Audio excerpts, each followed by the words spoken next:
Hello, everyone, and welcome to episode 7 of Chicks and Sticks, brought to you by the Hockey Writers. My name is Melissa Boyd, and I'm once again joined by my fellow esteemed writers, Kristy Flannery, Hannah Garfield, and Mariah Holland. Hi, ladies. How are you doing? Hi, how are you? Hi. Good.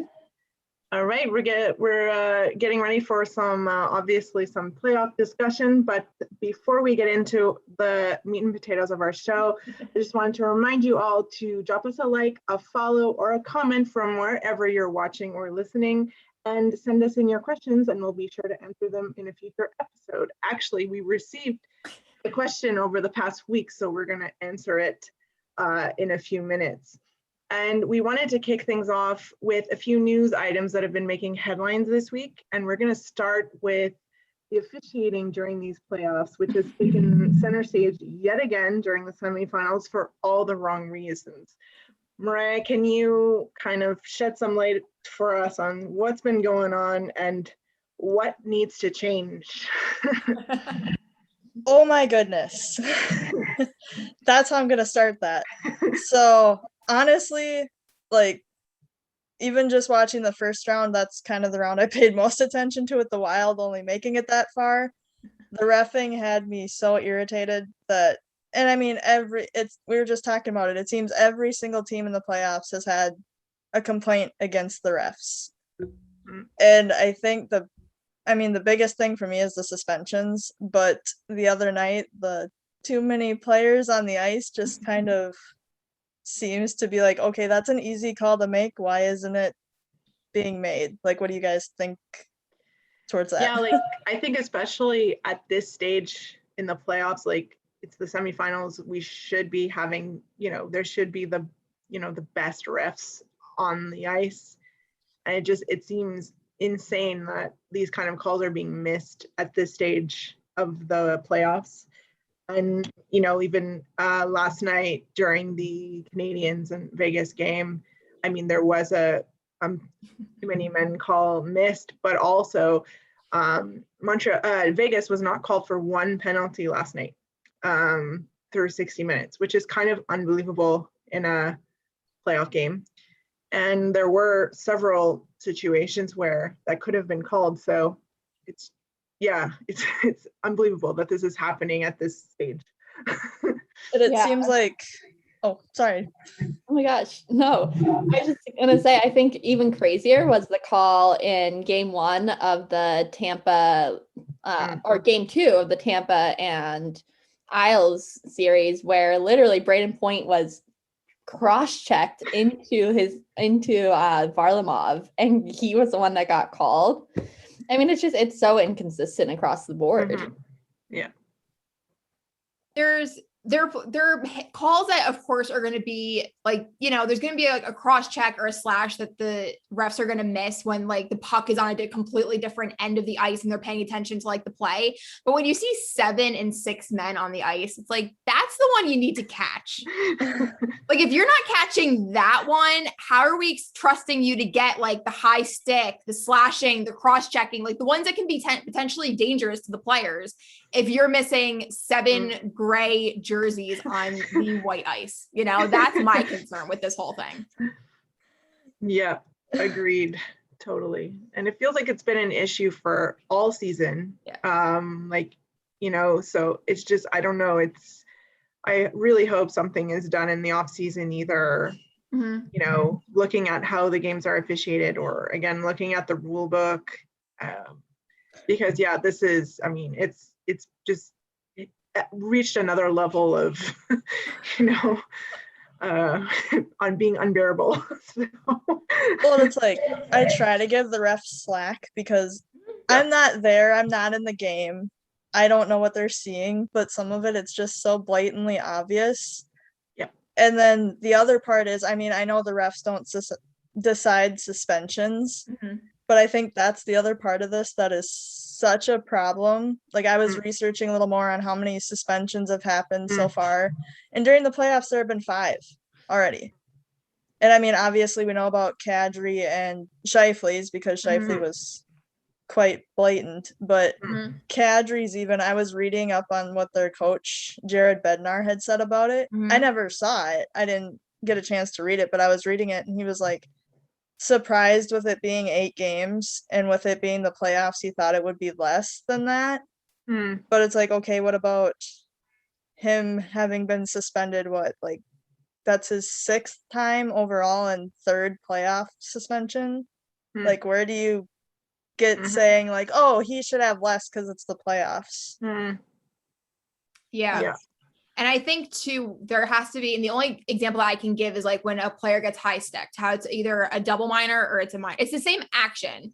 Like, is it fair to judge it based on what the injury actually is, or is it just across the board? Like, it's a high stick, you should go in for 4 minutes. Like, I think there's a level to look at and examine for that too.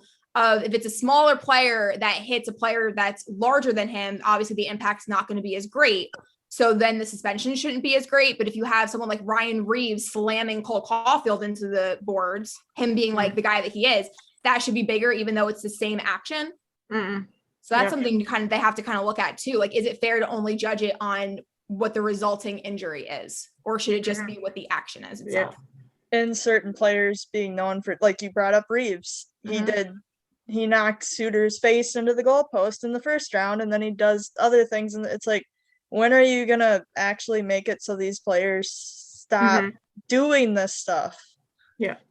I wonder though, as a ref, like when you have, and I can only use, let's say like Boston, if you have Marchand on the ice and Patrice Bergeron, I would think the refs are going to keep more of an eye on Marchand than they're going to on Bergeron. Like, there's certain players when they ref the game that they know they have to look out for. And I wonder, I never really looked into it, but I wonder if there's something to be said that the missed calls, like the missed slashes, the missed high sticks, those kinds of players, like the Wilsons, the Marchand, like the Reeves are on the ice, and that's kind of what has their attention. Whereas if like a Bergeron or like an Ovechkin like accidentally does something, it's a missed call because they're focused on something else.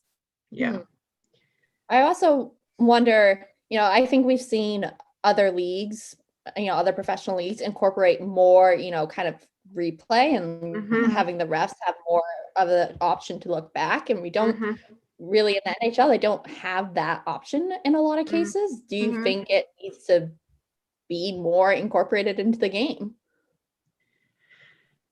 I mean, I think in certain situations it can. I know like video review sometimes, it can be long and, it can kills the flow of the game. But for sure, I think for certain situations, absolutely, I think there should be more video. But, it's like players just want consistency. Like if you're going to call it one way, call it that way. That's fine. No problem. But be consistent. And I think that's the issue right now is there's just there's no consistency. So they don't know what to expect from game to game, and so it's like a punch to the face, they let it go, but a slash to the hands, they call it. So it's like, it's that consistency, I think, that all the teams are looking for, and players especially. Either you call everything or you let them play. Well, like the consistency angle, they actually kind of, not to bring up Vegas and the Wild again, but they actually did do a consistent call both ways with the goaltender interference. They took a goal away from each team regarding goaltender interference. So it's like, okay, you can make that call, even though I was actually talking to a coworker about it. And with the goalies, we know for a fact, like a goalie like Fleury's played long enough, he knows where he can stand in the crease to get a call like that. Talbot would be the same way. So it's like, at least they were consistent in that way, but like you guys said, a slash to the hand or something else, like they can't consistently call those. Well, I think it's time we move on to a different topic. Happier one maybe.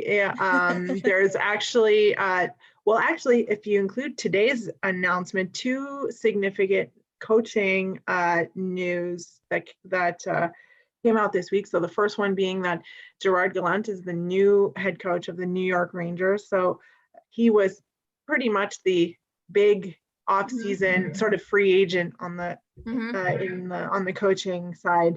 So the Rangers are the lucky ones. I think it was kind of people assume that's probably where he would go, especially when it was announced that he did an interview. I actually thought the Kraken at first would be the spot for him. So it'll be interesting. Yeah, it'll be interesting to see where Seattle turns to for their coach, because apparently they're hoping they'll be able to announce shortly as well. And the second bit of coaching news happened today, actually, our day of recording. Rod Brind'Amour is staying in Carolina, which is also great news for the Canes. That's obviously, that was probably their most important signing. Off-season signing, for sure. He's obviously a great coach, and that's great news for Carolina that he's staying on. And I believe it's our last bit of news. Hannah, you wanted to, actually, it's also about the Canes and Dougie Hamilton. So big news for him this week as well. Yeah, this week it was announced that the Canes are pretty much giving him and his agent permission to kind of talk to other teams ahead of kind of the free agency when the free agency window opens. And, this could be, a sign that the Canes are willing to move from him and they want to, look into trading him. And then he gets signed in the next place, which would, give the Canes something for losing one of their, one of their better players. Yeah. But it could also be a good move for if the Canes want to re-sign him, if he's getting a sense of, he might think his market value is one thing and the Canes might think it's something else. And if he goes out and is testing the market and seeing that there's actually, it's more like what the Canes have, he might be more willing to sign a, team friendlier deal. I believe I've read that he's looking for like 8 years and a pretty big contract, which I personally think teams should stray away from 8-year contracts. I think they always turn out bad in the end, unless you're a Connor McDavid. Isn't he 28 too? Like he's not. Dougie Hamilton's not in his early 20s. No, I think I think today's his 28th birthday. I would be hesitant to sign him for 8 years. Yeah, I mean, I do think he's a great player. And I was also reading Elliot Friedman's 31 points, kind of because he touched upon it a little bit in there. And he also pointed out that, Dougie Hamilton might be a good option for Seattle, especially when Seattle's GM is Ron Francis, who used to be he wasn't the GM of the Canes when Dougie was there. I think he kind of lost his role there like a month or two before Hamilton was signed, but he was obviously probably there when they were looking at him. Yeah. And Francis loves his defense, so I wouldn't be surprised if he isn't re-signing with the Canes. Seattle might really be a good choice for him. I agree. And it would be their, kind of star player too, that they'd be looking for their inaugural season, and kind of, I think he'd be a good fit there too. Definitely. I agree.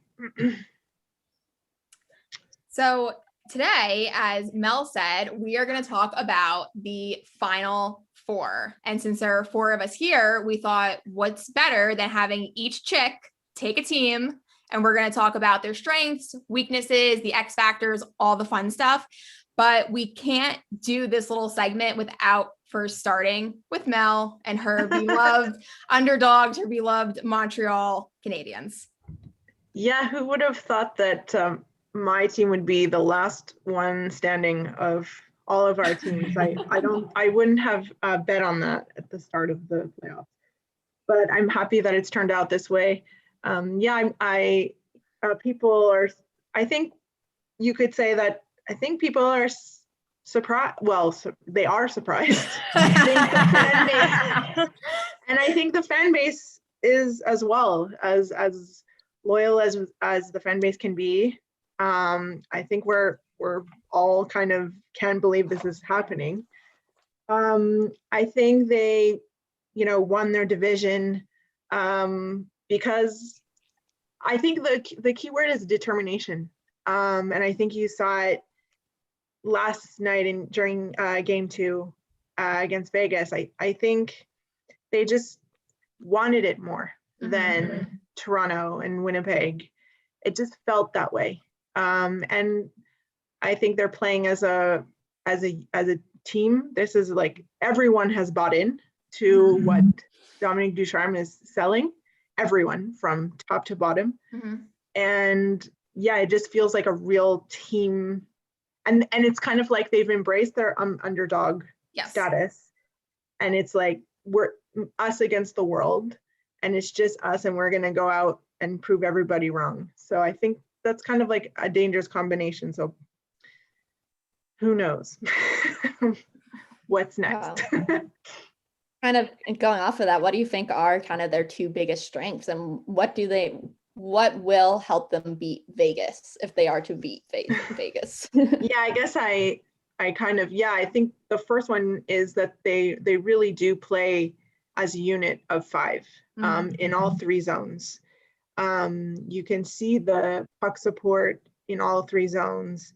And, as soon as like the defenseman gets it, like there's a forward that's within, a couple of feet, making ready for the pass to get it out as quickly as possible. And I think, I think that's the key, is to continue to play as unit of five, because, we all know that they're not going to out, talent wise, they're not a match for any of the teams remaining. So they have to do it collectively as a group. So that will be the key. And obviously number two, I think we all know what that is, and net, and his name is Carey Price. And he held the fort in the third period, especially. I really thought Vegas was going to come back and tie there for a minute. But he, if he's on, anything is possible. And I think people don't realize how much of a balanced roster Montreal has. They have like the eager and exciting youngsters. They have the veteran presence. They have the players that have Stanley Cups to their resume, and they have Carey Price. But going back to their underdog status, what are they going to struggle with continuing with Vegas? I think I'd say compared to the previous series, I think Vegas is just relentless. They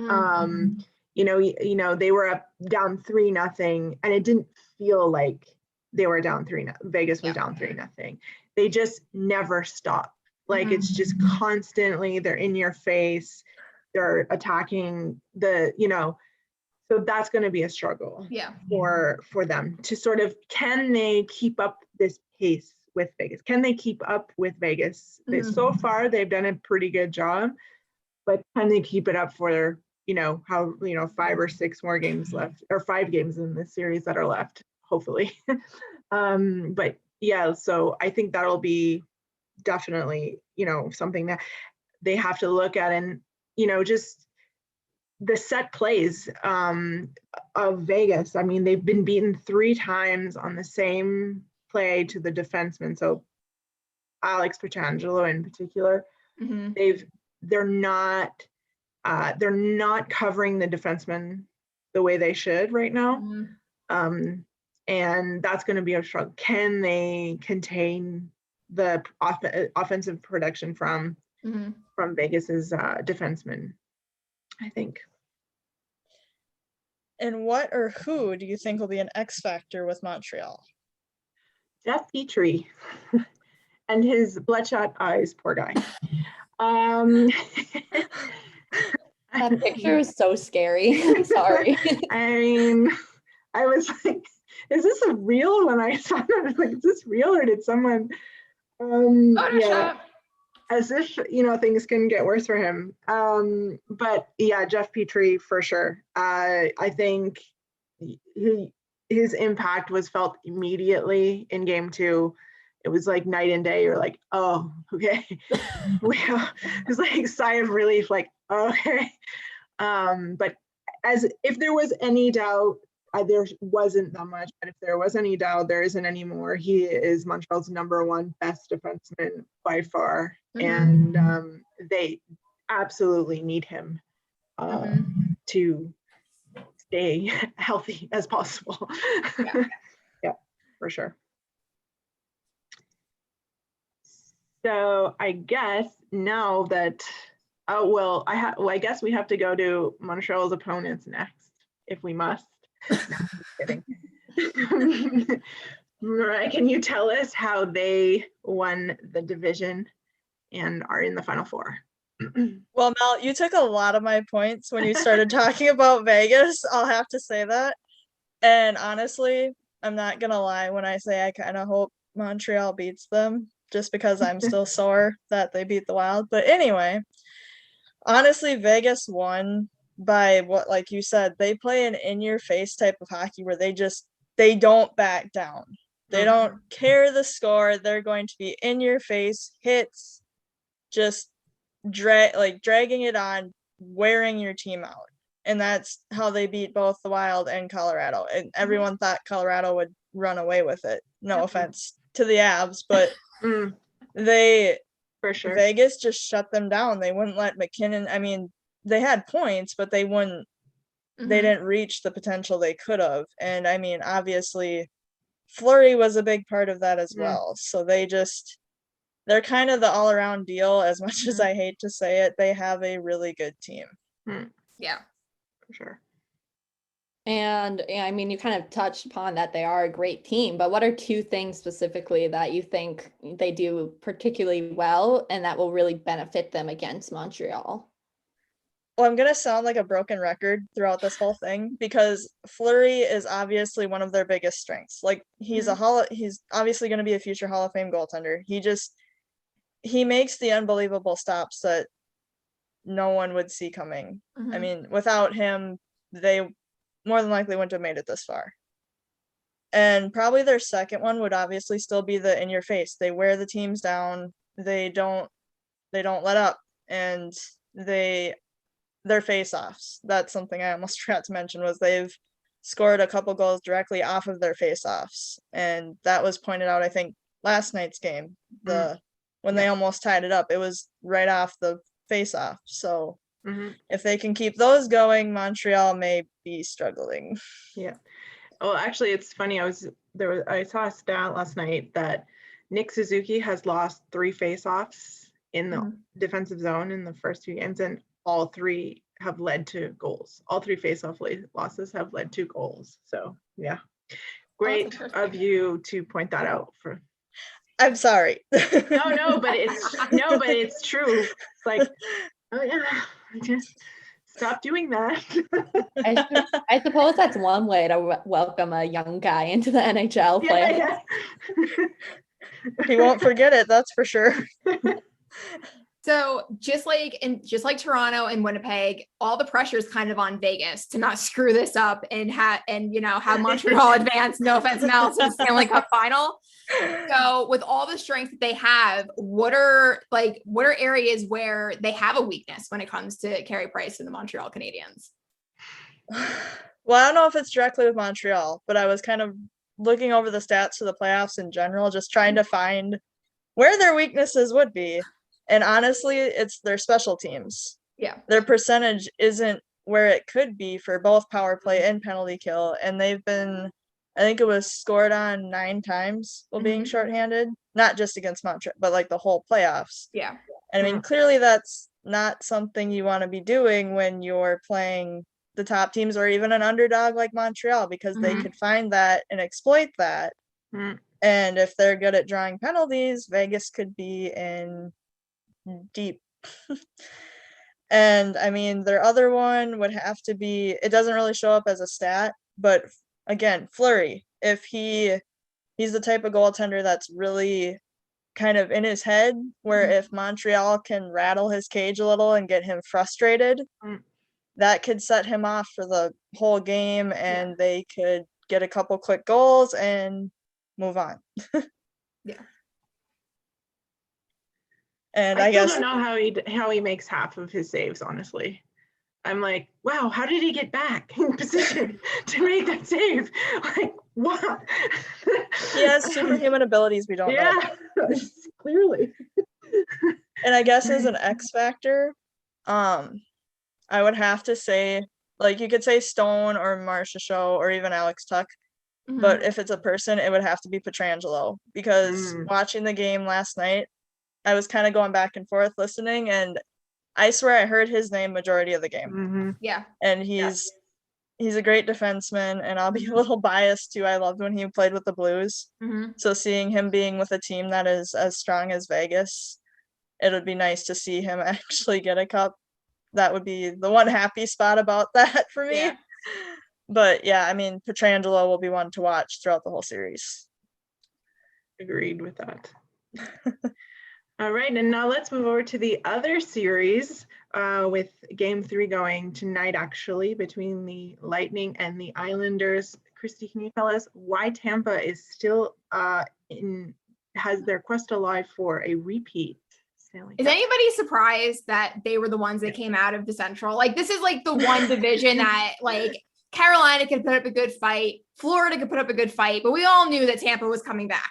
I mean, I think that when they raised the cup, I believe it was September 28th of 2020. And this is the same coach. It's the same, basically the exact same roster with the same key players. Like, of course they were going to come back. That wasn't a surprise at all. This is a team that knows what it takes to get the Stanley Cup, and they're ready to go. Like, this is a team that's not content with just one. I mean, you have Pat Maroon going for his 3rd in a row. That's insane. Crazy. Connor McDavid has 0 Stanley Cups, but yet Pat Maroon is going for his 3rd in a row. Like, that's insane. Oh. Yeah, and besides, obviously having great capologists, what else? That might be the X factor. What else does this team do well? I mean, like, they have so many strengths. I mean, the power play is ridiculous right now. I think it's at like 42.1%. Even if the Islanders play like the perfect game, you're always going to have like the delay of game calls. Like, there's always going to be like some calls that just can't be prevented. And this team on the power play is just extremely, extremely dangerous. And then at this point, which one do you prefer, Victor Hedman or Andrei Vasilevsky? Like, they're both just so good for this team. I think Hedman now leads all defensemen this postseason with 13 points. Vasilevsky, I mean, we heard it from Kaylee Chelios. We heard it from Jackie Redmond. Like, Vasilevsky is just on a different level right now. And having him backstop the team doesn't really hurt. Nope, certainly not. And as far as if you want to flip it and look at their struggles and where the Islanders really do have a chance, and I'm not sure if Hannah's going to talk about this, but is the faceoff circle. The Islanders are much better. I believe it was game 1. The Islanders faceoff percentage was like 60.9%. It was a little bit more even in game 2. I think the Islanders only had it was 52, I think 0.9 was their faceoff percentage. But the faceoff is going to be a really big determining factor, I think, for this series. And I think if the Tampa Bay Lightning do lose, I'd be curious to see what the faceoff percentages are for game 3, 4, and 5, or how many it takes. And what else can actually be a struggle is last season. And I know this is my 3rd episode where I'm talking about Blake Coleman. I'm like so excited. But last season, it was the Coleman line for Tampa that really gave them the edge. And Blake Coleman was like the acquisition at the trade deadline that everyone was going crazy about. And this season, it seems to be Kyle Palmieri, which I know my Devils can't do anything in black and red, but you put them on a different team and they make moves. But I think it'll be really interesting to see Gaudreau, Gord, and Coleman go up against Palmieri, Pajot, and Zajac. I think that's a really interesting kind of battle to see, and see if Palmieri is the Coleman of this year. And he really is going to be, even though he might be Hannah's X factor, but he might be an X factor for that team so far. Speaking of X factor, do you think it could be their cap space, there's 7 players on the ice at one time, or what? I think they only had 6. I think 7 was Vegas. I think it's supposed to be 5. So just saying. Honestly, I thought about this for a while, and I have to say the X factor, I think, I wish I had a better answer, but I think it's going to honestly be Andrei Vasilevsky, just because they rely on him so much. I think he's faced the shot attempts against him, I think, are like 400. I actually wrote down 434. Price is at 398. Fleury's at 351 and Varlamov is at 377. So they're like, they trust Vasilevsky to make these stops. And this is a guy that was a Vezina finalist in 2018, a winner in 2019, a finalist in 2020, and a finalist in 21. Like, he is in the zone right now. And I think what makes him really an X factor is that if he gets injured, what does his team do? Like, it really does fall on him. Like, he needs, and I'm not even worried about his performance dropping at any point. I would be more concerned if he gets injured. Can this team, who relies so much on a goaltender, be comfortable putting in a backup and letting him face the amount of shots that they let Vasilevsky face? Is McElhinney still their backup in Tampa? I wish I knew that answer. That's how good we know he is, Vasilevsky, when you don't even know who the backup is. That just occurred to me. I was like, who would go in if Vasilevsky went down? Oh, I didn't do that much research. Because I think we all had the same thought. I'm like, oh yeah, well, who would it be? I don't. They don't see the ice very much. The same thing with Fleury. I don't know who the backup is for Vegas. Oh, I don't know that either. I guess it says a lot for the 4 remaining goaltenders. It's like, we don't even know who's there. It's like, we just can't get hurt. So what about, on the flip side, Hannah, what about the Islanders, who have had a second straight really good postseason? Yeah. I mean, I'm not surprised that they're the winner out of the East Division. I mean, I think it was the most competitive division, and I'm probably a little biased as a Bruins fan, but I do think that I agree. They had the most competitive teams. But the Islanders came out on top, and I think it really showed in their first 2 playoff series why they did and what their difference is.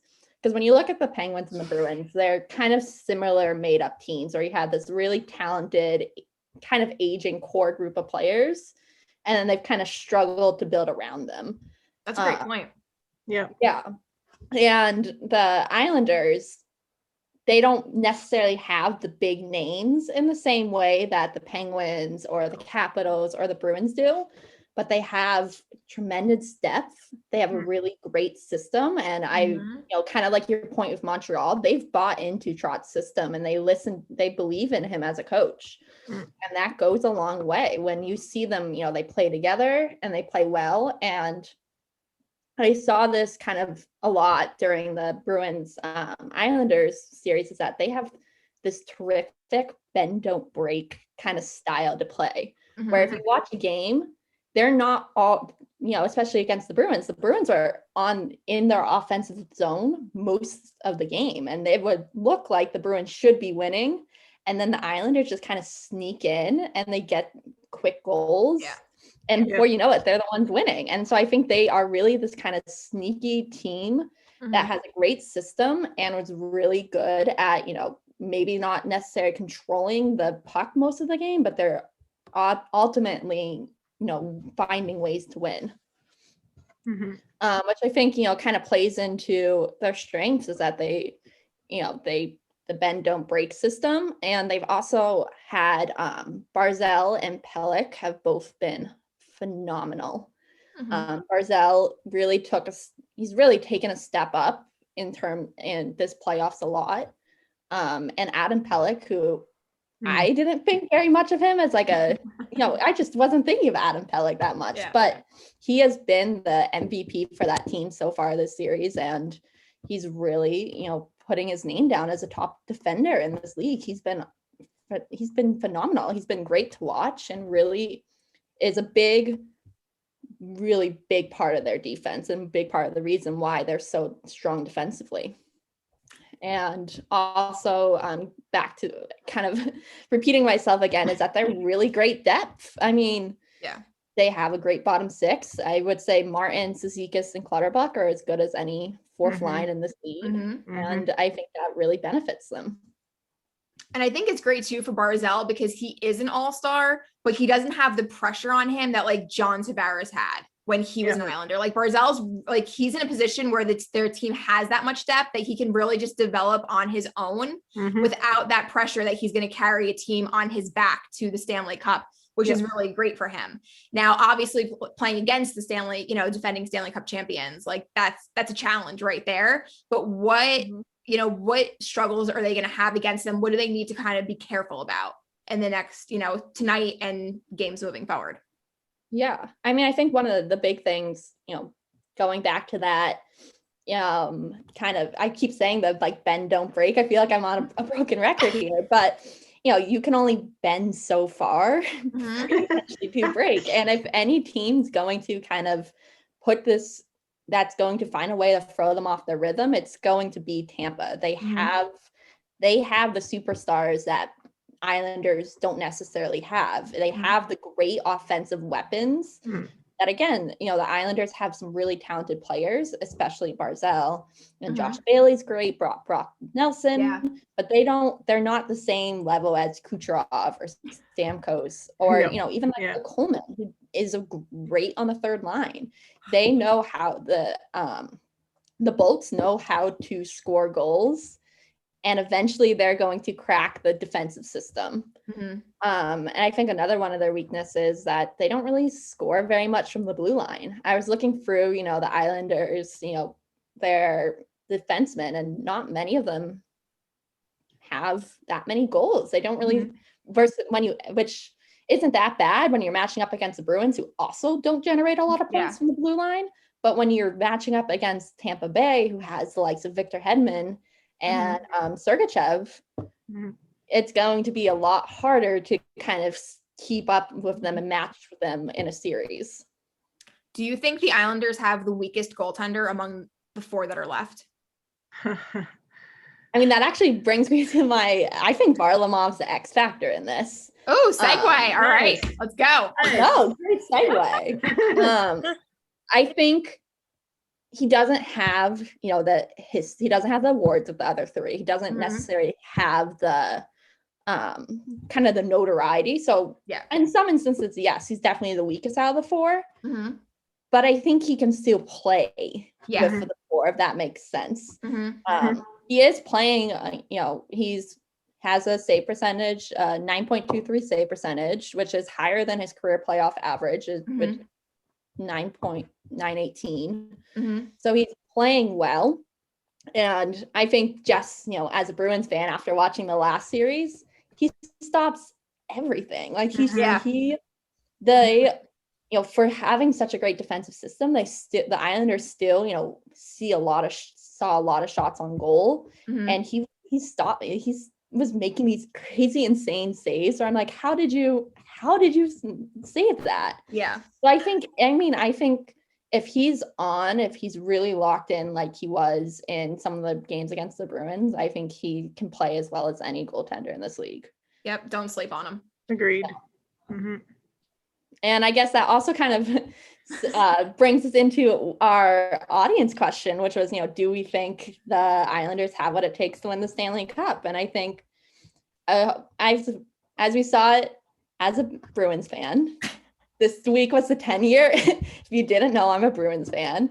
This week was the 10-year anniversary of the 2011 Stanley Cup win, which we saw that year that a hot goaltender can drag a team to the Stanley Cup final and win it in Tim Thomas. So I think if Varlamov is really going to be the X factor and is going to play out of his mind and drag this team, they have what it takes to go and win. I think, again, they have great depth. They're bought into the system.